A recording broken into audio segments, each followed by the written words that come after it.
Hello and welcome to today's webinar, which is MS101.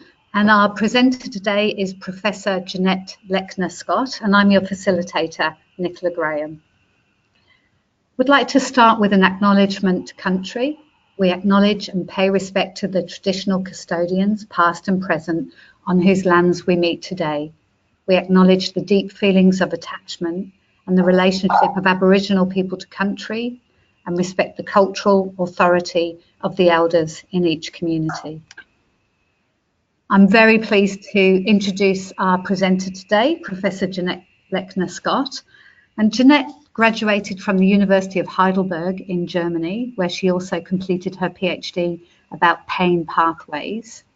Jeannette trained in neurology in Freiburg, Germany, and Basel, Switzerland, where she worked with Ludwig Kappos at one of the major MS centres in Europe. She developed together with Ludwig a training scheme for EDSS assessment, as well as a tool for assessment over the phone. Since arriving in Newcastle, Jeannette has started a multidisciplinary specialised clinic for MS patients. She's the founding member of the ANZ Gene Consortium, which published several leading reports on the genetics of MS. She's pioneered the field of epigenetics in MS. Other research interests are cognitive function in MS and its impact on daily life. And Jeannette is currently the Australian representative for MSA on the International Medical and Scientific Board. So with that introduction, I'm delighted to hand over to Jeannette for her to start the presentation on MS101. And Jeannette, I'll just hand over the screen to you so that you can show your slides. Thank you. Here you go. That's great. Thanks, Jeannette. So thank you for listening in, and I'll try in 1 hour to cover the whole field of MS, which is very difficult, and there will remain a lot of topics that I can't touch. But unfortunately, in this session, you can't ask questions, but I'm happy to always be contacted and to email, and I will try to answer any questions that you have later. Today we want to cover the pathophysiology of MS, a bit of epidemiology, the clinical course, which recently has changed, and the therapeutic options, which are an ever-increasing range of medication that are available to modify the disease course. We touch on symptomatic therapies and also on lifestyle changes.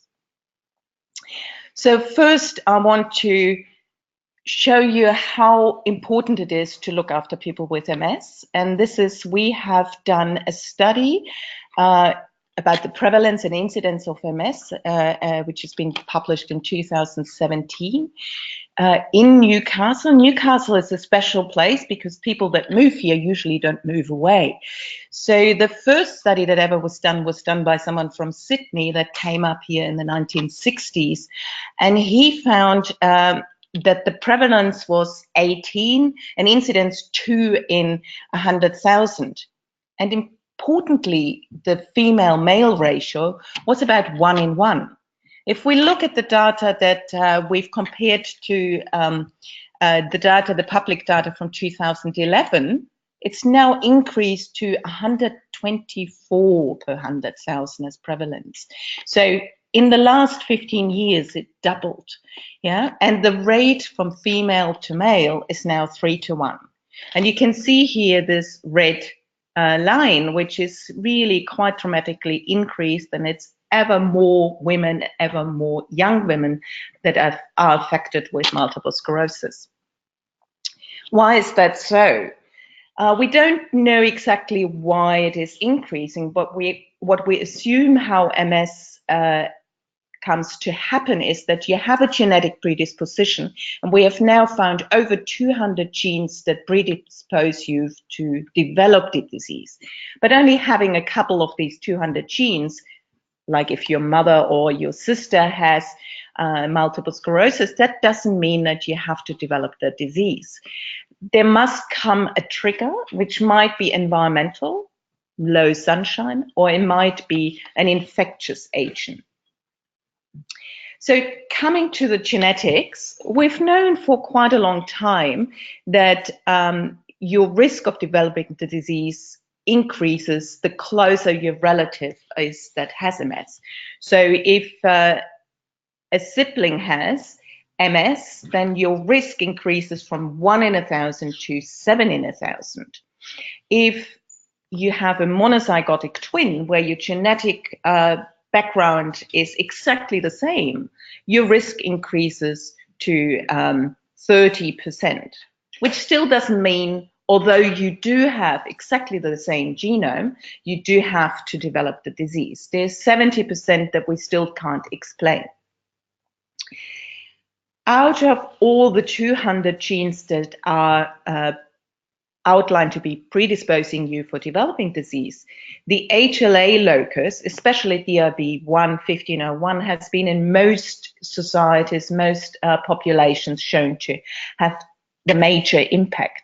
And there have been other HLA factors that decrease the risk. So what is that? This is telling you how your immune defense works. It's the pattern that a white cell is presenting to fight off pathogens. So interestingly, the genes that develop for MS overlap quite significantly with other autoimmune disease like rheumatoid arthritis, here right next to MS, like celiac disease even, type 1 diabetes, autoimmune thyroiditis is very close to it, and I'll get to that later. All these genes are more involved in T cell and B cell regulation than in genes that affect the development of brain tissue. These are more likely to be involved in Alzheimer, restless leg, or progressive supranuclear palsy. So I think we have established with that MS is disease from outside in. So it starts off with an abnormal immune system or immune reaction and then attacks the brain as secondary. So what are the environmental factors that change your risk for MS? And we've known for centuries that your risk of developing MS increases the further away from the equator you are. Yeah. So Australia, even within Australia, we have still this gradient happening. There is an increase in prevalence and incidence all over the world, and the gradient is diluting a bit, but in principle, it's still present. If you look a bit more in detail, like here in France, the gradient is not directly north-south, but a bit shifted, and it's more related to the amount of UV light that you're exposed. If you look at Norway, on the other hand, the incidence and prevalence is the other way around. Yeah. So Finnmark is only 83 per 100,000, whereas Oslo down here is 154. So just the opposite that you would expect. The further away from the equator, the higher the prevalence. Why is that? So we assume that this is because people living in Finnmark and Troms have a much higher incidence of fish in their diet, and therefore vitamin D, than counties in the big cities. The other environmental factor that most certainly plays a role are an infectious agent. Which infectious agent is not really determined, and it might be more than one. The top runner is probably EBV, which is a virus that causes the kissing disease. 95% of the population have had an infection with this virus, but has been in contact probably in the very early ages. And we think now that if you get in contact with the virus later, after your teens, then you not only develop more of a disease pattern, you get really sick and you have swollen lymph nodes, but it might also trigger autoimmune disease in patients that are genetically predisposed. So we don't think the virus itself is the one that attacks the brain, but EBV in particular goes into the B cell, proliferates then, and changes your HLA pattern to produce antibodies that then affect the myelin. MS is not a new disease, although the incidence and prevalence is increasing. We have here a woodcut from the 15th century that describes St.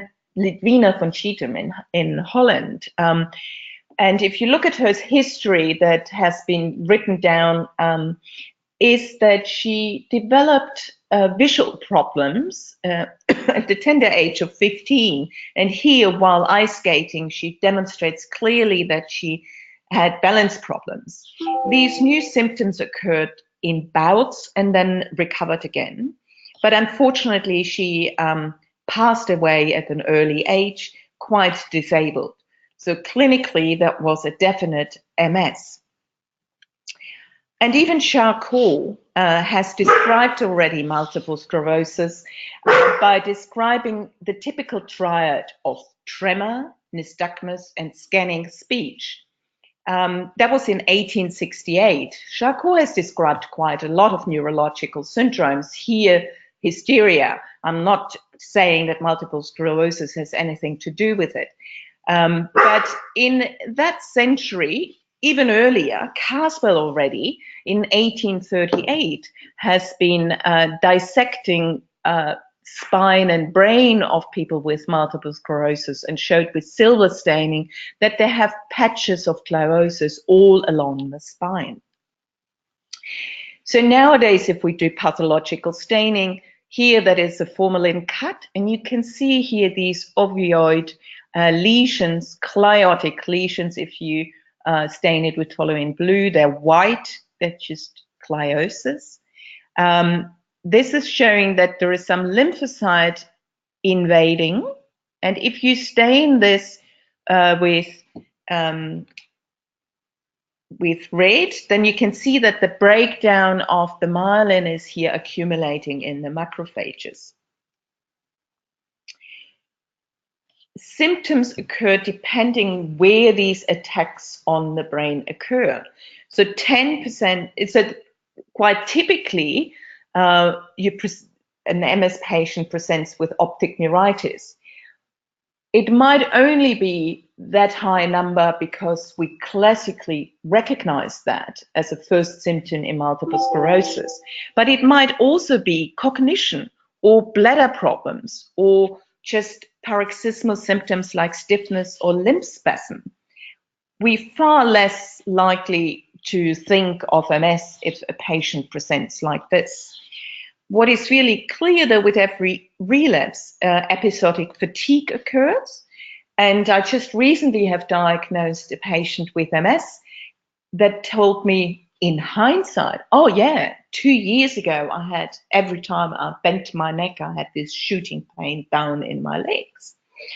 And sexual dysfunction is certainly not something that we regularly ask our patients about. So if you tell a patient that they need to show us when a relapse occurred, that is quite difficult for a patient to identify. It's not every new symptom is a relapse. Often old symptoms flare up if you have an infection or if you do excessive exercise or if you're stressed. And it's quite clear why that happens in an area where there is a default. If you increase your body temperature, nerve conduction is slowed, even if there's only half a degree difference. And if you're very stressed, your reserves are not covering up for this default connection as it would otherwise. Therefore, it is very important for management of disease symptoms to put in rest periods. We usually diagnose multiple sclerosis on the MRI, but lesions on MRI are not specific. At the moment, most referrals that I do get is that GPs have done an MRI because of headache and they're white matter lesions. These here in this patient are though quite typical. You can see here the dorsal fingers, ovoid shaped white matter lesions that are around the corpus callosum. The corpus callosum is often reduced in size, even early on. Changes that occur below the tentorium, so midbrain or cerebellum, are more likely to be MS and not small vessel disease than not. Here, this is a U fiber, so very typical for MS. And also with small vessel disease, you are quite unlikely to get a cervical lesion. So this is typical for MS as well. So still, despite changes in the diagnostic criteria, we need to define MS with dissemination in space, so more than one lesion on the right and the left hemisphere, or infratentorial here in the cerebellum, and dissemination in time. And you can get that by repeating an MRI after 6 months and finding a new lesion here, or, and this is the new criteria, that you find one lesion is enhancing, well, this one is as well, and others are not. So this is showing that these two are now acute and the other lesions in the brain have happened at some time before. So this is dissemination in time. Especially for primary progressive disease, we do need to establish that the lesions that we see in MRI are caused by inflammation. And one way of showing that is showing oligoclonal bands in CSF. A lot of neurologists now avoid to do lumbar puncture. It's an unpleasant procedure which quite frequently in young, slim women leads to post-lumbar puncture headache, especially if you're not using a very sharp needle. The difference to oligoclonal bands are not specific, but it is unlikely to be a systemic immune disease like lupus or anything else like that, if there is banding in the CSF that doesn't correspond to the banding in the plasma. The other classical test that we do is visual evoked potential. The patient is set in front of a checkerboard screen and the white-black changes constantly. We put an electrode at the occipital lobe and record every potential, like this here, whenever the change from white to black occurs, or black to white.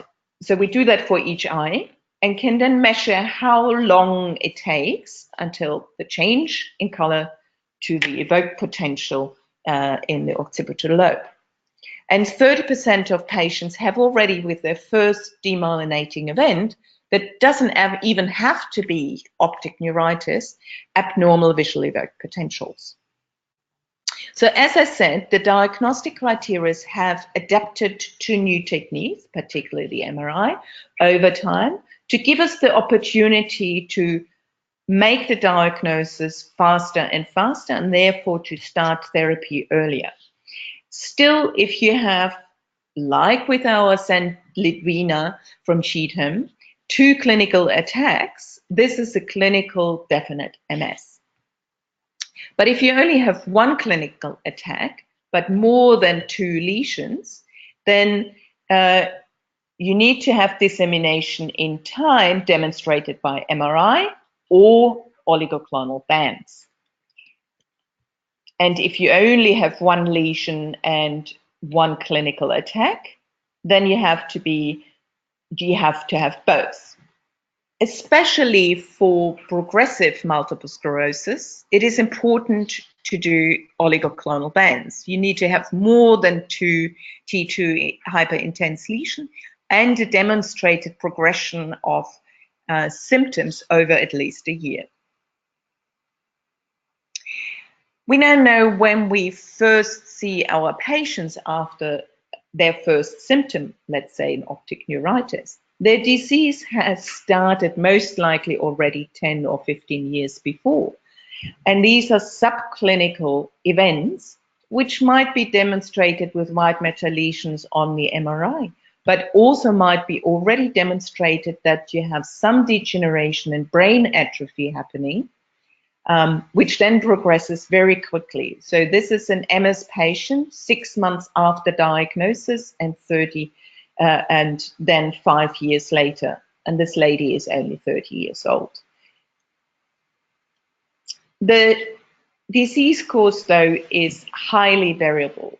And I cannot tell you when I see the patient first if she will be still working, running around, or be in the wheelchair. And this is very difficult to accept for our patients. So we try to adjust the clinical course that before has been identified as relapsing remitting, progressive, primary progressive, secondary progressive, or progressive relapsing, and have re-identified it as first symptom, not active. So these are the ones that we follow up every year with an MRI and see if they have new lesion or they remain in that pot where they still don't really need to have therapy.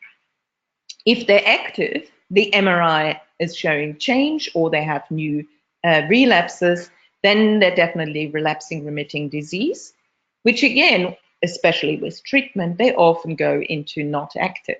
With progressive disease, we now divide it similar. We call it active because of new lesion, enhancing lesions on MRI, or progression in EDSS, or people that have not had a change of their clinical outcome. They sit in a wheelchair, they have no change on MRI, no EDSS progression, and then they're not active and probably don't benefit from any immune modulatory therapy. The natural course of MS has changed over the last decades, and this is in particularly because of the introduction of effective therapies, preventative therapies. So if we want to look at the natural course, we need to go back to studies that were done in the 1980s, before even beta interferon was available. And clearly there, if you had in the first 2 years more than 5 attacks, your risk of needing a walking stick was much higher than if you had only 1 attack in the first 2 years. So seeing that, we also try to achieve that now with therapy. What are other predictors when I first see a patient that makes me try to say, no, we need to treat now and not wait, is the degree of disability at baseline. If they already, as I've shown you previously, have some brain atrophy visible, the number of new lesions within 6 months, age of onset, so the later the diagnosis, the more likely progression will occur. And even recently, we've just analyzed the MS-based data and particular cerebellar symptoms and pyramidal symptoms, so spinal cord lesion. We knew that for a long time, but also cerebellar symptoms seem to be a poor prognostic sign. So what can we do about it? Up until the 1990s, we've just hit with a broad spectrum immune suppression. I've worked at the time in Germany, and we used for mild MS azathioprine and for very active disease cyclophosphamide, which are still quite effective therapies, but have a lot of side effects. Then we developed the injectable therapies, in the beginning the beta interferons, and then glatiramer acetates, which are immune modulated. They change the immune response from the Th1 to a Th2 response. So they don't suppress your immune system, but they change it to a more tolerant state. The first really effective therapy was introduced with natalizumab, a monoclonal antibody to alpha-4 integrin, which stops lymphocytes to go into the brain. And then fingolimod, which stops lymphocytes to getting out of the lymph node. And then we developed more oral therapies that reduce the clonal expansion of lymphocytes, and monoclonal antibodies like ocrelizumab and alemtuzumab, which stop specific lymphocyte subsets. And I'll talk a bit more about cladribine. Important with alemtuzumab and cladribine is that these are given in courses over a short period of time in the first and the second year. And we have quite a large number of patients that will not need any further therapy after that. So we're improving our approach year by year, I must say. So with all these variety of options that we have now, which is the best to recommend? Which is changing, my approach is changing also with the availability of more and more therapies from year to year. So a lot of neurologists have an escalate approach. So this is often still used to get a patient around the idea that they have a disease that might make them disabled in 10 or 20 years. Side effects might not be that easily tolerated initially because they have recovered from their first symptom. But more and more, the evidence is there that high efficacy therapy should be given early in the disease, and therefore, you know, we go more to the de-escalation therapy, which if you use natalizumab or fingolimab, that is not really an approach because you can't ever really step down again. So let's talk about the injectables that have been around for now over 2 decades. So they come in a variety. We've spent a lot of time in the 90s to decide if beta interferon 1A or 1B is better, if less antibodies will be developed. Now, we know that all of the injectables reduce your relapse rate by about 30.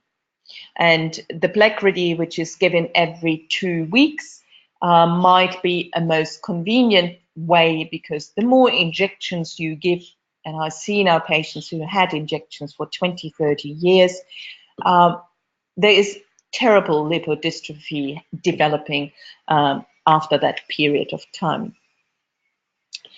So beta interferon was the first to show that if you give it early, after first clinical effect, you can actually reduce the risk of developing clinical definite MS by 50%. And not only that, we recently analyzed MS-based data, again, 65,000 worldwide, just to mention. If you give injectables within first 5 years of first disease onset, so not necessarily diagnosis, but onset of symptoms, then you can reduce your risk of developing secondary progressive MS by 33%.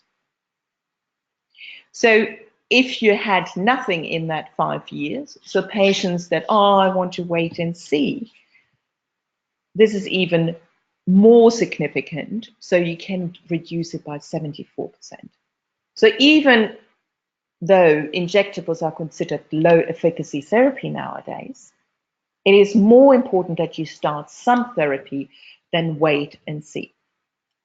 And therefore, in 2015, a number of neurologists and some nurses as well, 2 of which from Australia, have come up with this brain health course. And brain, you might remember from stroke, you know, brain is time. This occurs, it's the same for multiple sclerosis, maybe not the minutes initially, but the first month or years are essential to prevent you from having significant disability later on and significant brain atrophy that cannot be recovered. So there is policy strategies in this brochure that how to achieve an early diagnosis and how to achieve access to effective therapy. Beta interferon was not only the first to show that you can delay disease onset, you can delay progression, but you also is the only one, and still the only one, that has shown that there is a reduction in mortality. And that is because the investigators of the first beta interferon trial have been very successful in recovering most of the people that entered in that trial, and measured the ones that were initially on placebo and the ones that had beta interferon. And they could demonstrate that there is an almost 50% reduction in mortality. And most patients that died in nursing homes with aspiration pneumonia because of poor, higher rate disability. So interferons or injectables are a safe therapy that are effective, even though they might not be as effective as the other therapies that I'm going to talk about. Of course, patients hate to inject themselves. And in Australia, when Gilenya was the first, fingolimod was the first therapy introduced on the market, and patients just flocked to it. Here is the American data, and you can see that they all picked up Tecfidera very rapidly. Now we have not only Gilenya, but also Aubagio, which is a once daily tablet. Efficacy is around the same ballpark as the injectables, but it's much better tolerated than the injectables. And Tecfidera, which is a twice daily dose, a bit more complex because of that. And patients have immediate side effects of gut symptoms or hot flushes. They're not serious, but put a lot of patients off of continuing the therapy.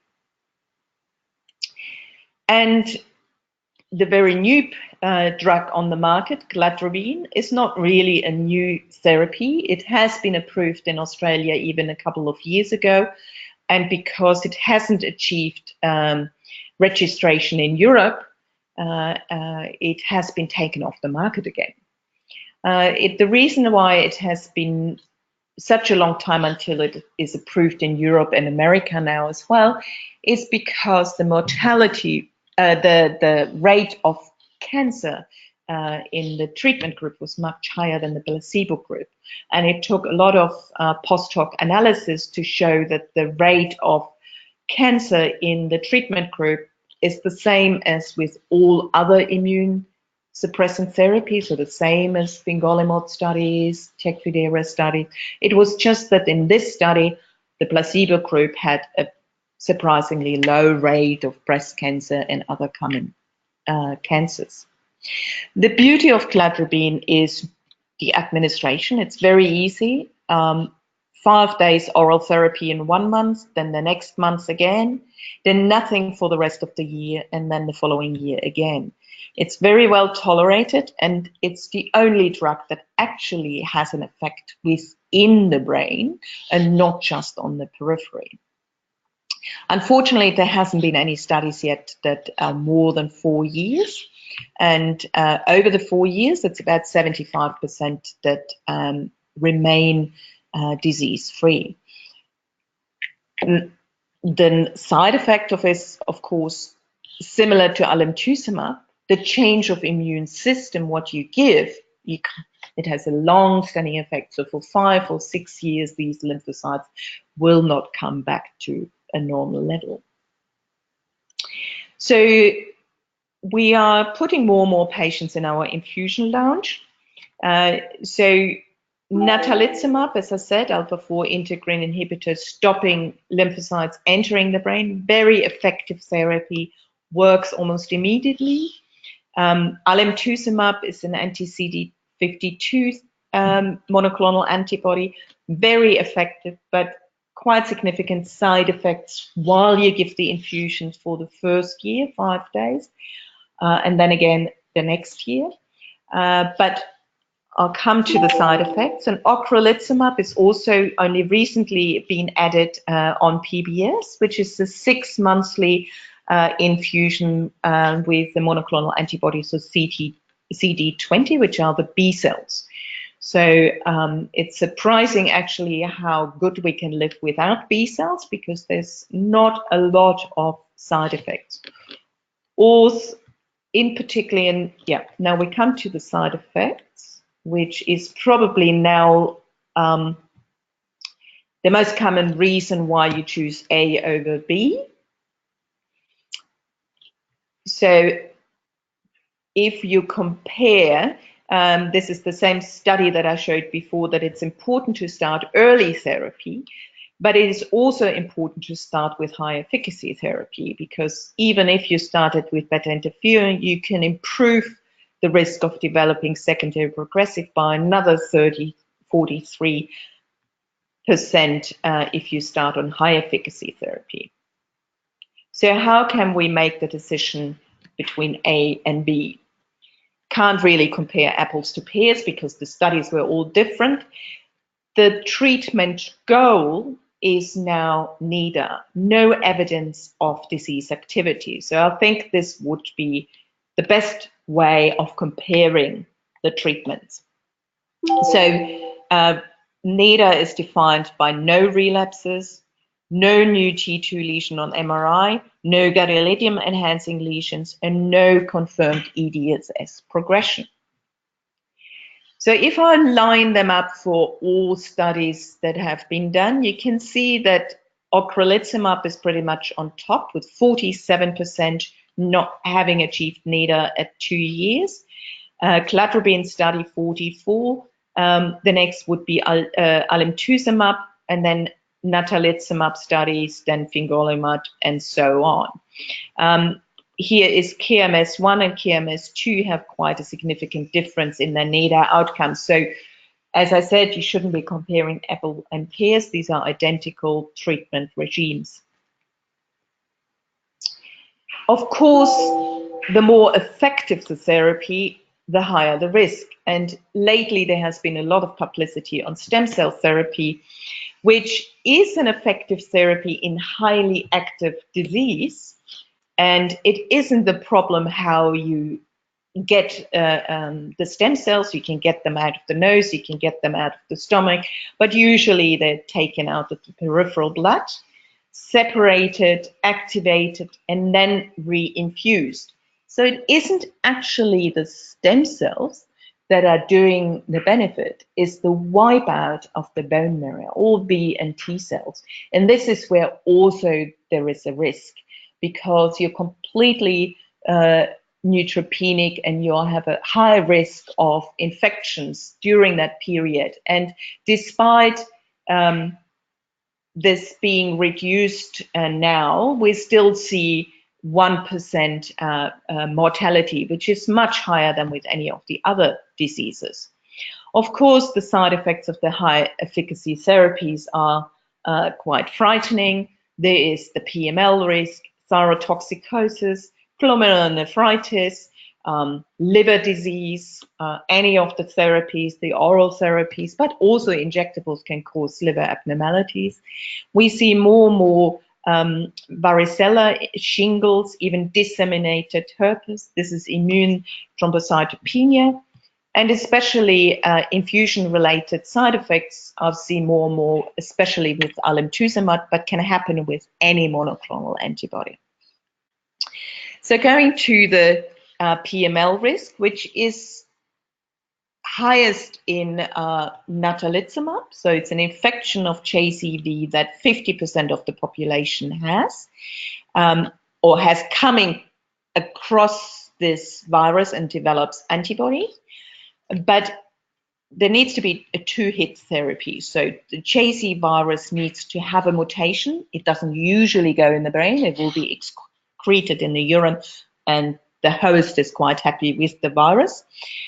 And then you need to be immune suppressed. And if you're immune suppressed with a drug that stops your lymphocyte to surveying the brain, then you develop PML. Unfortunately, we have now with most of the other therapies also cases with PML, which not all have been able to be related to previous treatment with natalizumab. Alemtuzumab has a high rate of side effects, predominantly thyroid disease, and you've seen that the genetic predisposition of thyroid disease and MS is very close.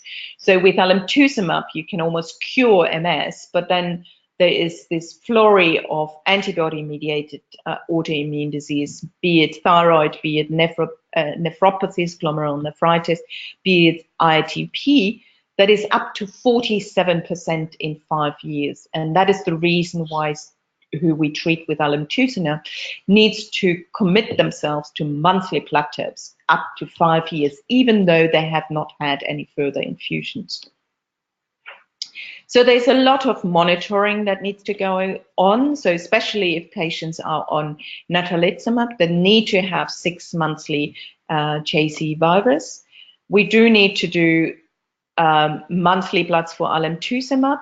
Teriflunomide particularly needs liver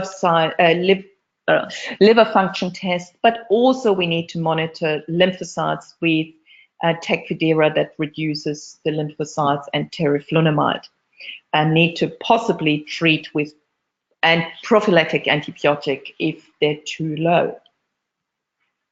We also now monitor once yearly with MRI, and if they are on JC virus, if they are on natalizumab and have a positive JC virus, you might even want to go to 6 monthly or 3 monthly MRI to screen for PML. There's a lot of information in the net for your patients on diet, although there are books preserved and about the Swank diet and the Vala diet, but there isn't really a good clinical trial that shows significant evidence.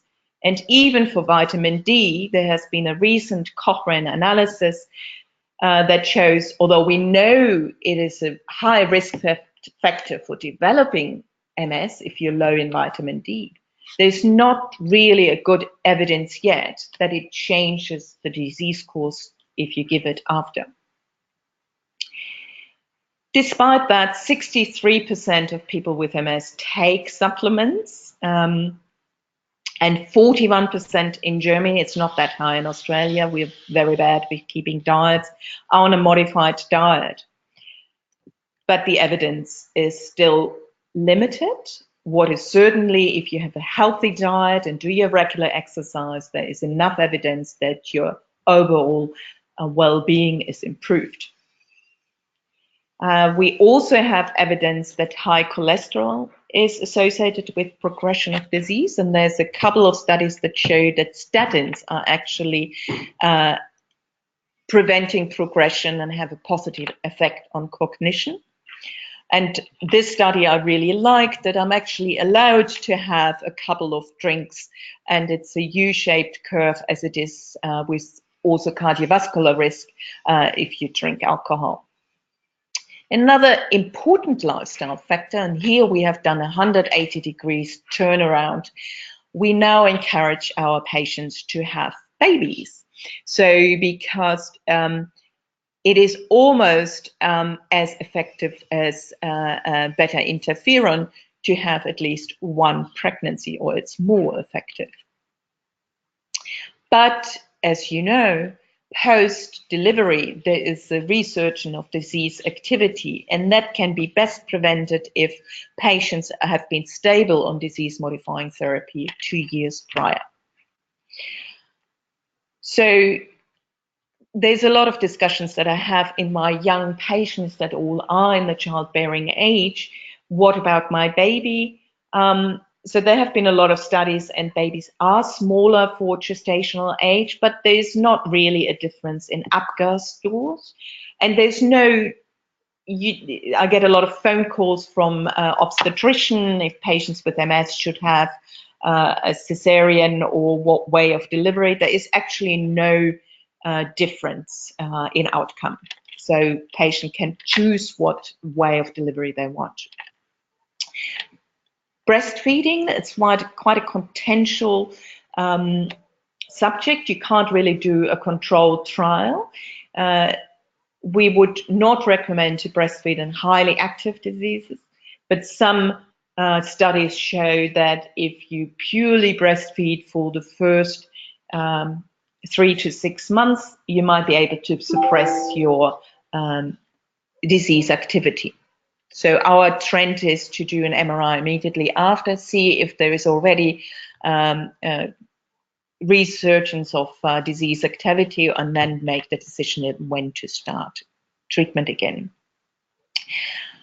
The clinic, usually we see our patients every 6 months, and we're not just talking about disease modifying therapy and monitoring of such, but all the symptoms need to be addressed.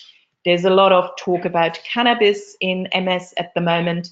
It has been shown to relieve spasticity, but it certainly hasn't got any effect on the disease course. So all of these symptoms need to be addressed, and especially cognition. And if you treat anxiety and depression, you might have a better cognitive capability and less fatigue. So with that, I want to finish, and I'm even a bit short of time. Thank you.